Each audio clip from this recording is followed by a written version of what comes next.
রজমকৃত শায়তান সিফাতের জিন এবং ইনসানদের থেকে আল্লাহ তাআলার কাছে আশ্রয় চাচ্ছি। সালামুন আলাইকুম। 72টি হুর দিয়ে কি জান্নাতীদেরকে খুশি করানো হবে?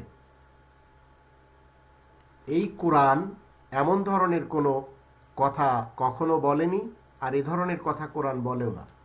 তবে কোরআনের 4 নম্বর সূরা আন-নিসা এর 57 নম্বর আয়াতে আল্লাহ রাব্বুল আলামিন বলে দিয়েছেন, ওয়াল্লাযিনা আমানু ওয়া আমিলুস সালিহাত, যারা ঈমান আনে এবং সৎ কর্মগুলি করে, সানুদখিলুহুম জান্নাতিন, তাদেরকে অচিরেই জান্নাতে প্রবেশ করানো হবে, তাজরি মিন তাহতিহাল আনহারু খালিদিনা ফিহা আবাদা, যার নিচের ভাগে নহর দ্বারা বয়ে যাচ্ছে, সেখানে চিরকাল তারা বসবাস করবে। লাহুম ফিহা আজওয়াজুম মুতাহহারাতুন, তাদের জন্য সেখানে থাকবে আজওয়াজুম মুতাহহারা,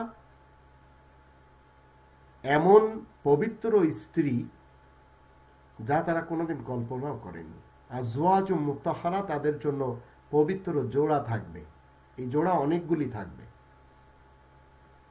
অনুদখিলুহুম জিল্লান জলিলা, আর তাদেরকে ঘন ছায়ার নিচে আল্লাহ তাআলা স্থান দিবেন। কিন্তু 72 শব্দটি কোরআন অন্তত কখনো বলে না। 72টি হুর, 70টি হুর, এ ধরনের কথা তারাই বলে যারা মূলত ধর্মের কিস্সা কাহিনী করে বেড়ায় দেশ দেশান্তরে। তবে একাধিক আজওয়াজ থাকবে, এটি কোরআন বলছে। তো পরকালে এই যে 73টি কাতার হবে, 72টি হুর পাবে, এসব কোরআনের থেকে যারা বিপদগামী তারা সবাই পেট পালার ধান্দার জন্য এগুলি বয়ান করে থাকে। ইসলাম মূলত এ ধরনের কথা বলে না।